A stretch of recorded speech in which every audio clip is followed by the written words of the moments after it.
2 weeks before our wedding, she said, I think I'm settling. My ex is back in town and he's the one. I called every vendor, canceled everything, and ate the deposits. Sent her a single email with the cancellation confirmations. A year later, the ex ghosted her, and she showed up at my new apartment crying.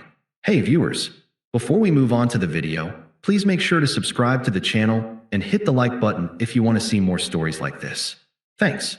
The wedding invitations sat in a neat, accusing stack on our coffee table. 200 little declarations of a future that, in 2 weeks, was supposed to start. I was addressing the last few envelopes, my handwriting careful and steady. Sarah was pacing by the window, her phone a silent, dark shape in her hand.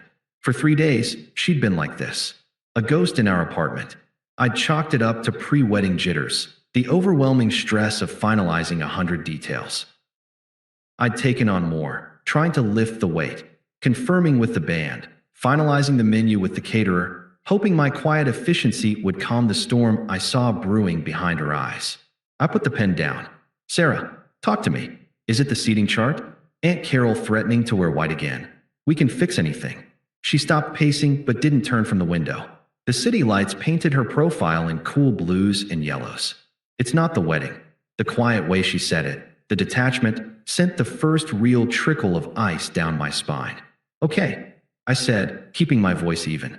Then what is it? You haven't been yourself. She finally turned. She looked at me, but her eyes seemed to focus on a point just past my shoulder, on the framed photo of us hiking last fall. My arm was around her, both of us smiling, windblown and happy. I've been having doubts, she said, the word landing in the quiet room like a lead weight. Doubts. I repeated, the word feeling foreign in my mouth. We'd just had our final fitting. We'd tasted the cake. We'd chosen the song for our first dance. About what? She took a sharp breath, as if steeling herself for a performance. Jake is back in town. The air left the room. Jake, her college boyfriend. The tattooed, charismatic chaos agent whose name had always been spoken with a weird mix of eye roll and wistfulness. He'd blown through her life for 2 turbulent years before leaving for a music career out west. He was a punchline we'd agreed on, her wild past, my stable future. You've seen him? My voice was flat. He reached out. For coffee. It was just supposed to be closure. She said the word like it was something she'd rehearsed. But seeing him, it confirmed something I think I've been feeling for a while. What did it confirm, Sarah? I asked, my hands now still on the table. What we have, she began, gesturing vaguely between us, at the apartment, at the invitations. It's comfortable. It's safe. It's predictable. You're a good man. You're kind. You'll make someone a wonderful, stable husband someday. Every word was a precise, surgical cut. She wasn't yelling. She was giving a thesis. But with Jake, she continued, and for the first time, her eyes lit up, not with joy, but with a feverish intensity. It's electric. It's unpredictable. It's real. Talking to him, it was like no time had passed. All these feelings, they just came back. I stared at her. So you had coffee. You had feelings. What are you saying?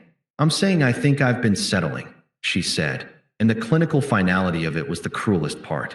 You are everything a woman is supposed to want. But Jake, he's the one. He always has been. I was just too young to see it before I met you. The logic was so twisted, so narcissistically pristine, it left me momentarily speechless. Settling. For a life we'd built together. For the trust, the inside jokes, the plans, the shared savings account where I deposited 80% of the wedding fund. I was the safe harbor she was bored of. You're leaving me, I said, not a question. 2 weeks before our wedding. For a guy who ghosted you for 5 years. Don't make him sound like that, she snapped, the calm facade cracking for a second. He was finding himself. And I'm not. I'm not trying to hurt you. I'm being honest. It would be so much worse to go through with this knowing my heart isn't fully in it, wouldn't it? That would be the real betrayal. There it was. The masterpiece of manipulation.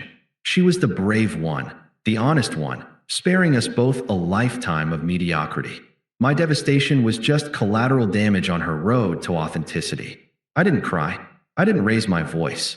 I just looked at the woman I loved, who had now become a stranger delivering a foreign policy announcement. So that's it. You're choosing him. I have to listen to my heart, she said, her chin tilting up. A rehearsed line from a bad movie. I'm so sorry, but I can't marry you. She stood there, waiting. For my tears. For my anger. For the dramatic scene that would justify the grand narrative of her epic love story with Jake. She needed me to be the villain, or at least the weeping supplicant, to make her exit more poignant. I gave her nothing. I just nodded, a slow, mechanical movement. Okay. The confusion that flickered across her face was the first satisfying thing I'd felt in an hour. Okay, you've made your choice. My voice was calm, empty. It wasn't a tone I'd ever used with her before. It was the voice I used for telemarketers. You should probably go be with him, then. She hesitated, thrown. This wasn't in the script. I need to pack a few things. And we need to talk about all of this. She waved a hand at the invitations, the apartment.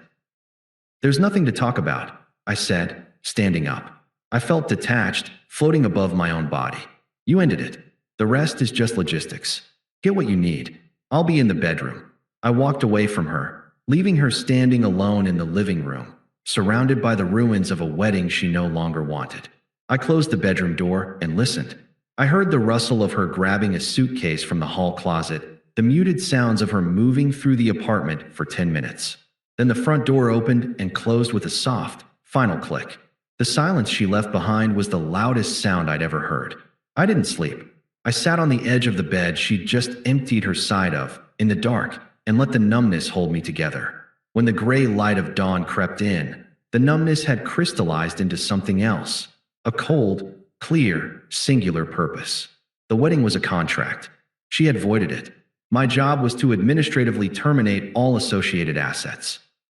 I made coffee. The familiar routine was an anchor. I took out my laptop and opened the master wedding spreadsheet, my creation, color-coded, with contacts, costs, and deposit dates. I felt no anger looking at it. It was just a project plan for an event that was no longer occurring. I started a new list on a fresh document. A kill list. Venue, the Riverside Conservatory. Caterer, Maison Blanche. Florist, Bloom and Company. Baker, Sweet Artistry. Band, the Silver City Combo. Photographer, Lens and Light. Rentals, Premier Party Supply. My hand was steady as I picked up my phone. I dialed the number for the Riverside Conservatory first. It was 8:02 a.m. Riverside Conservatory, this is Marcia speaking. Hi Marcia, this is Mark Evans. I have an event booking for the 19th of this month. Oh yes, the Evans-Williams wedding. So excited for you folks. What can I do for you? I need to cancel the event. Completely.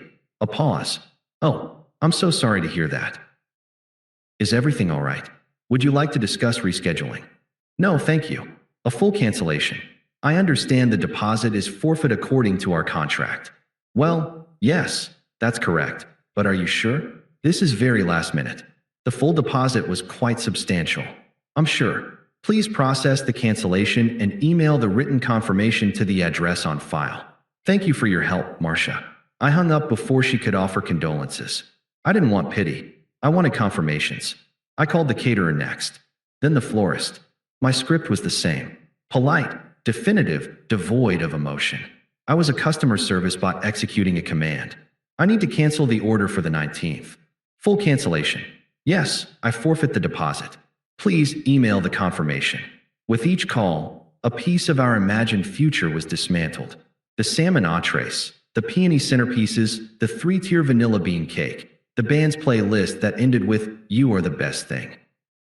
Gone. Converted into lost statements in an inbox. I saved the band for last. The photographer. The rentals. My voice never wavered. I was operating in a vacuum. The financial hit was staggering. Thousands of dollars, most of it from my savings. But the money felt abstract. It was the cost of erasure. A fee to make the phantom future disappear. By 10:15 a.m., it was done.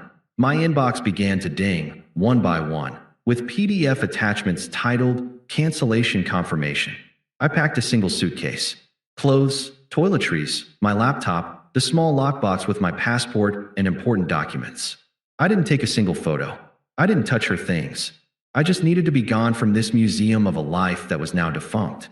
I drove to a budget extended stay hotel on the other side of the city. I paid in cash for a week.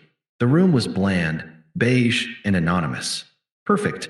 I opened my laptop. I compiled all the cancellation PDFs into a single file.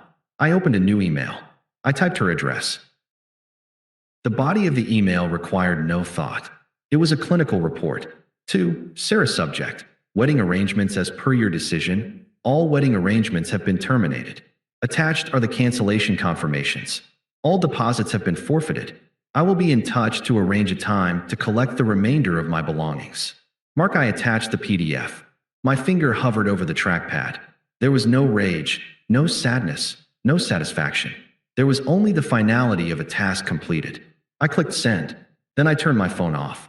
When I powered it back on a few hours later, it erupted. A volcano of notifications. Missed calls. Texts.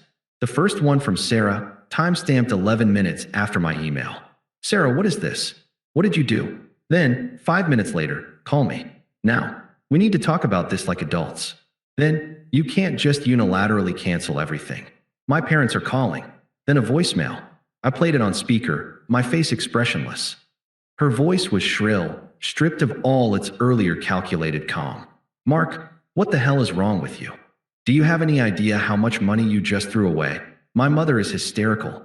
You have to call these people back and fix this. This isn't how you handle a disagreement.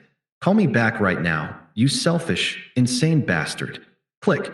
I deleted the voicemail. I read the last text that had come through from an hour ago. Sarah, I'm coming over. We are talking about this. She was talking to an empty apartment. I put the phone back on the nightstand, the screen facing down. The silence in the beige room was clean. It was mine. It was the first thing that had been entirely mine in a long time. I lay down on the generic hotel bedspread and stared at the ceiling, listening to it. The beige room became my world. The silence I'd first grasped at like a lifeline soon turned into a deafening roar. It was a vacuum where every thought of Sarah, of Jake, of the wedding that wasn't, echoed with crystalline, painful clarity. The first week was a study in numbness. I'd wake up, and for one blessed second, everything was normal. Then the memory would crash in, not as a feeling, but as a cold, hard fact. She's gone. She chose someone else. You are alone. I checked my phone, a reflex born of years of sharing a life. The notifications were all from her, or her circle. I didn't read them. I just noted their existence like a scientist observing a hostile species. Her messages evolved. After the furious ones about money and embarrassment, they shifted in tone. Sarah, day 3, you're really going to ghost me? After 5 years? This is childish, Mark. We need to discuss the apartment, our things. Be an adult. Sarah, day 5, I get that you're hurt. I am too. This is hard for everyone. But we need to communicate. Jake says this silent treatment is a form of emotional abuse. That one almost made me laugh. A wet, hollow sound in the empty room. Jake says, the man who'd blown up her life was now her relationship guru. I deleted it. The pain wasn't a sharp stab. It was a deep, persistent ache, like a bone bruise on my soul. The unfairness of it was the worst part. I'd been loyal. I'd planned. I'd saved. I'd shown up. And I'd been deemed settling. A safe, boring harbor while she waited for a more exciting ship. The logic of it was a maze with no exit, designed to drive me mad if I lingered in it. I had to get out of the hotel. On day 8, I called Ryan, my oldest friend, the one Sarah had always quietly dismissed as too cynical. Dude, I heard, he said, his voice uncharacteristically solemn. Her sister posted some vague, following my heart crap on Instagram. I put it together. My place. Tonight. I have beer, and I'm not taking no for an answer. I went. Sitting on his cluttered couch, surrounded by video game posters and the comfortable smell of old pizza, I felt the first flicker of something other than numbness. It was sanctuary. So, Ryan said, handing me a bottle. The full story. And don't give me the it's complicated bullshit. Her sister's post made it sound like she bravely escaped a hostage situation. So I told him. The pacing, the doubts, the name, Jake, this settling speech. I recited it in that same flat, telemarketer voice I'd used to cancel the florist. When I finished, Ryan just stared. She said you were settling. 2 weeks out. With the cake chosen and everything. That was the thesis, yes. He took a long swig. And you just canceled it all? Every vendor. Yes. A slow grin spread across his face. Cold. I love it. The most expensive breakup in history. It wasn't about the money, I said, and for the first time, I felt a spark of the truth behind the words. It was about closing the file. She ended the marriage. I just ended the party. Let her and Jake have their electric, unpredictable romance. It has nothing to do with me. Ryan's grin faded into something like respect. Hell yeah, that's the mantra. Nothing to do with me. Now, how can I help? With Ryan's help, I found a real apartment. A small, sunny one-bedroom in a neighborhood Sarah had deemed up-and-coming but not there yet. I bought a bed, a sofa, a table. No consultations. No compromises. It was sparse, but it was mine. I went back to the old apartment once, with Ryan as a buffer, at a time she'd agreed to via a terse text exchange. She was there, with Jake. He was exactly as I'd pictured, leaning against my kitchen counter with a practiced casualness, a sleeve of tattoos visible under his rolled-up flannel. He gave me a nod that was meant to be cool, but came off as arrogant. Sarah looked tired beneath a layer of makeup. "Mark," she said, her voice tight. "Sarah, I didn't look at Jake." I walked past them both to the bedroom, where I'd left boxes for my things. Ryan followed, shooting a withering glance at Jake that made the other man shift uncomfortably. As we carried boxes out, I heard her hiss to Jake in the living room. "Just go wait in the car, okay?" He left without a word to me. On my final trip, standing in the doorway of the apartment for the last time, she spoke. "You look good," she said, an awkward attempt at something. "Civility? Fishing? Thanks," I said, hoisting the last box. I didn't return the compliment. She didn't look good. She looked wired and thin. I hope you can find happiness," she said, the words ringing hollow as a bell. I met her eyes then, and I saw a flicker of the old familiarity, but it was buried under layers of her new narrative. "You made your choice, Sarah," I said, my voice quiet but clear. "My happiness is no longer your concern. Goodbye." I left her standing in the doorway of our empty shared history. As the elevator doors closed, Ryan let out a low whistle. "My happiness is no longer your concern." Damn, you're a stone-cold poet, man. But I wasn't stone-cold. In the solitude of my new apartment, the ache returned. I let it. I didn't fight it. I'd sit in the silence, and instead of planning a wedding, I'd plan my life. I rejoined a weekend hiking group. I finally signed up for the woodworking course I'd always talked about. I poured myself into work, not as an escape, but as a foundation. The pain was like a stubborn house guest, but slowly, day by day, it took up less space. It became a quiet background hum, then a memory of a sound. I changed my number. It was the final, decisive cut. The last tether snipped. The new silence was profound and, for the first time, peaceful. The news of her downfall came to me in fragments, from oblique angles. I didn't seek it. The world, in its small, interconnected way, delivered it to my doorstep. The first piece came from Megan, a mutual friend who had always been squarely on Team Sarah during the initial fallout. She texted my old number, not knowing I'd changed it. The message forwarded to my email. Megan forwarded, "Hey Mark, I know you probably hate us all, and I get it. But I thought you should know, things with Jake aren't good.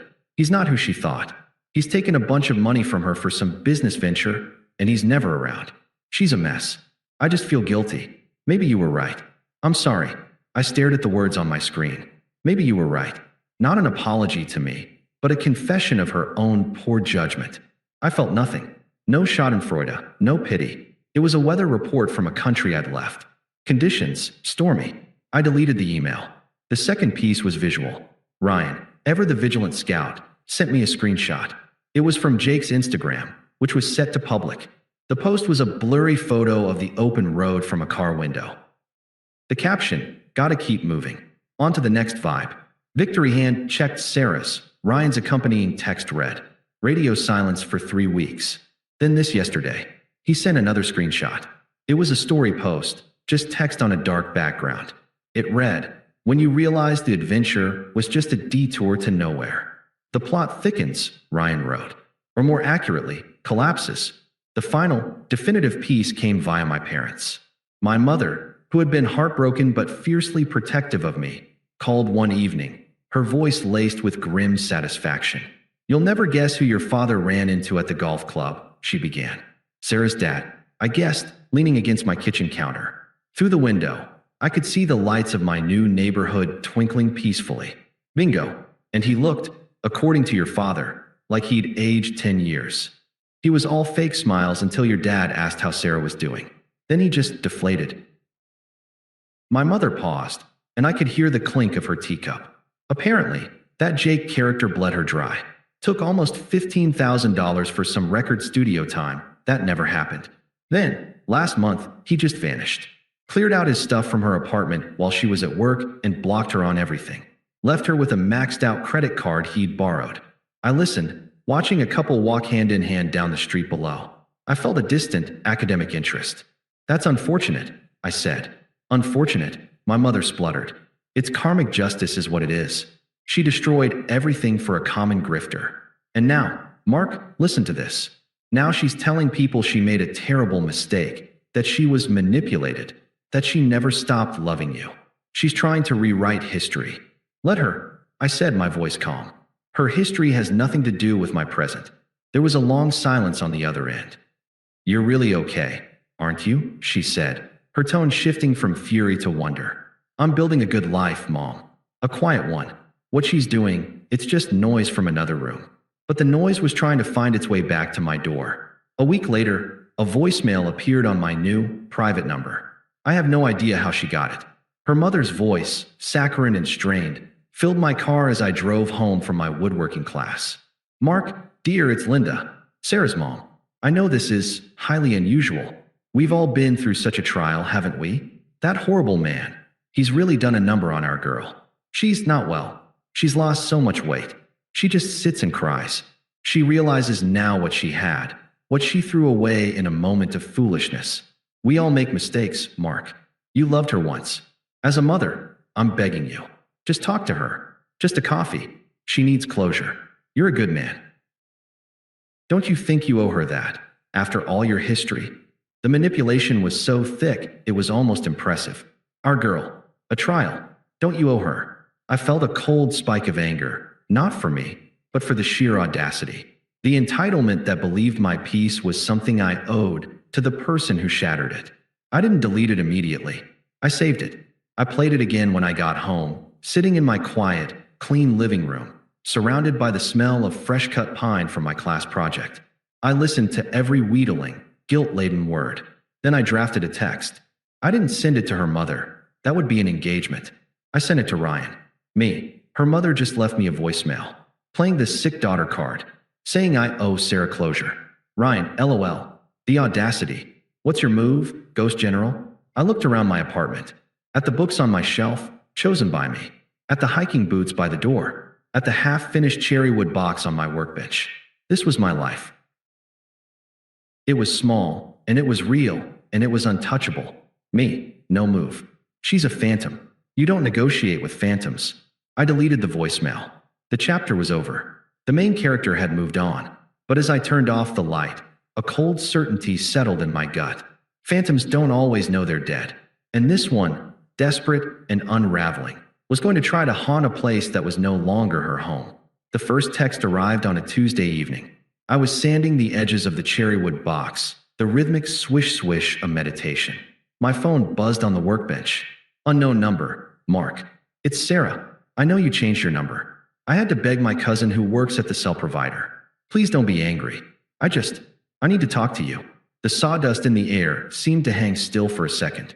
I felt nothing but a mild, distant annoyance at the breach of my peace. I placed the phone face down and continued sanding. The notification light blinked insistently for a while, then went dark. 2 days later, another. Unknown number. I know you're seeing these. Please. I made the biggest mistake of my life. What Jake and I had, it wasn't real. It was a fantasy. What we had was real. I'm so sorry for how I said everything. For everything. Her words were a broken record, scratchy and out of tune. The grand romance had been reduced to a fantasy. The electric connection was now a mistake. I deleted the message. The following week, the phone rang. The same unknown number. I let it go to voicemail. An hour later, the notification popped up. I played it while stirring pasta on my stove. Her voice was thick, wobbly. Hey, it's me. Look, I'm at my parents' place. Jake's gone. He took money. He took everything. And all I can think about is how I threw away the one good, real thing I ever had. With you. I'm so lost, Mark. I don't expect you to forgive me. I need to hear your voice. I need to know if there's even a 1 in a million chance you could ever look at me again. Please, call me back. There it was. Not an apology for me, but a confession of her loss. Her consequences. The voicemail ended with a soft, practiced sob. I deleted it and plated my pasta. It tasted fine. The silence in my apartment tasted better. The flying monkeys, as Ryan called them, were deployed next. First, Megan again, this time to my email. Megan, Mark, she's really not well. I know she hurt you, but she's being punished enough, don't you think? That guy destroyed her. She's a shell. She cries every day. All she talks about is you and the life she threw away. Would it kill you to send her a text? Just I hope you heal. Something. You used to be so kind. You used to be so kind. The ultimate guilt trip. My kindness was a trait she'd valued when it served her, and now it was a weapon to be used against me for not dispensing it on demand. I didn't reply. Then, a Facebook message from her brother, David, whom I'd once helped move apartments. David, hey man, long time. Listen, I'm not going to sugarcoat it. Sarah fucked up. Royal. We all see it. But she's family, and she's drowning. She won't get help. She just obsesses over you. Thinks if she can just talk to you, she can fix it. Maybe you could just meet her, tell her to her face it's over so she can move on? For old time's sake? It would be a mercy. A mercy. They were all framing it as a charitable act for her closure. My closure, the one I'd built meticulously in this new apartment, was irrelevant. My peace was an obstacle to hers. I closed the browser tab. The attempts became a morbid calendar. A happy birthday text on my birthday, she remembered. A Merry Christmas email, generic, but from her. Each one I met with the same void. Silence was my reply. It was the only reply she couldn't twist, couldn't argue with, couldn't use as fuel. Then, on a rainy Thursday evening, the silence broke. My doorbell rang.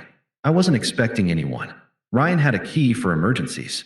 I peered through the peephole. She was there. Sarah stood under the dim hallway light, huddled in a rain-spotted jacket that was too thin for the weather. She looked smaller, deflated. The careful, polished beauty was gone, replaced by a raw, sleepless anxiety. Her eyes were fixed on my door, wide and desperate. My heart didn't leap. It didn't sink. It just beat, steadily, indifferently. I considered not answering, but I knew this phantom would keep rattling its chains at my door. It was time to make the silence audible. I took a slow breath, unlocked the door, and opened it just enough to stand in the frame. I didn't step out. I didn't invite her in. She flinched as if struck by the sight of me. You're here, she whispered. I live here, I said, my voice neutral. You didn't answer any of my calls. My texts. Her voice trembled, tears already welling. The performance was beginning. No, I agreed. I need to talk to you. Can I come in? Just for 5 minutes. No. The blunt refusal stunned her. She blinked, the tears spilling over. Please, Mark. I'm not okay. Jake, he used me. He lied about everything. He took money and he left. He ghosted me. She choked on the last word, the irony apparently lost on her. I waited. I said nothing. Her frustration bubbled up at my calm. Say something. I'm here. I'm humiliating myself. Don't you see what I threw away? We had a whole life planned. A home, a family, and I ruined it for a lie. She was rewriting history in real time. Our plans were now her lost treasure, not the settling she'd scorned. You were right, she pleaded, taking a half step forward. I didn't retreat. My stillness was a wall. About everything. I was blind. I was stupid. I never stopped loving you. It was always you. That was the line. The one she'd probably practiced in the mirror. It hung in the damp hallway air, cheap and theatrical. I finally spoke. What you're going through, I said, my tone flat, conversational, has nothing to do with me. She stared, her mouth slightly open. What? Of course it does. It's because of you. Because I lost you. You didn't lose me, Sarah. You handed me back. You were very clear. Jake was the one. I was settling. You made your choice. But I chose wrong, she wailed, her composure cracking into genuine, ugly distress. It was a mistake. People make mistakes. Don't you believe in second chances? Don't you believe the love we had is worth saving? I looked at her, this stranger crying on my doorstep. I felt a vast, untouchable distance between us. The love we had ended the moment you decided it was settling. You didn't want a second chance with me then. You wanted an upgrade. You don't get to call for a reset now that the upgrade was defective. Her face contorted, hurt flashing into anger. The true colors. After everything I'm going through, you're just going to stand there and be this cold? You're really that vindictive? After what you did, canceling everything and humiliating me in front of everyone. There it was. The core of it. The humiliation. The money. The social fallout. Not remorse for my pain, but rage at her consequences. I didn't humiliate you, I said, my voice still quiet, final. You humiliated yourself. I just accepted your decision and handled the logistics. Goodbye, Sarah. I began to close the door. Wait, she cried, throwing a hand out. You'll never forgive me, will you? You'll hold this over me forever. I paused, the door just ajar. I looked at her one last time, not with anger, not with pity, but with pure, absolute clarity. There's nothing to forgive, I said. You're just someone I used to know. I don't think about you. You should go. I closed the door. The soft, solid click of the deadbolt engaging was the period at the end of the sentence. I stood there, listening. I heard a muffled sob, then the sound of her footsteps, slow and heavy, fading down the hallway. Then, nothing but the gentle patter of rain against the window. The silence returned. It was no longer empty. It was full, rich, and entirely my own. I didn't move from the door for a long minute. I half expected more knocking, more pleading, but none came. The storm had rattled the windows and moved on. I walked back to my workbench. The cherrywood box sat there, its surface smooth under my fingertips. I picked up my sanding block and resumed the rhythm. Swish, swish, swish. The motion was calming, the focus absolute. The encounter felt like a brief, dissonant dream, already fading. My phone buzzed.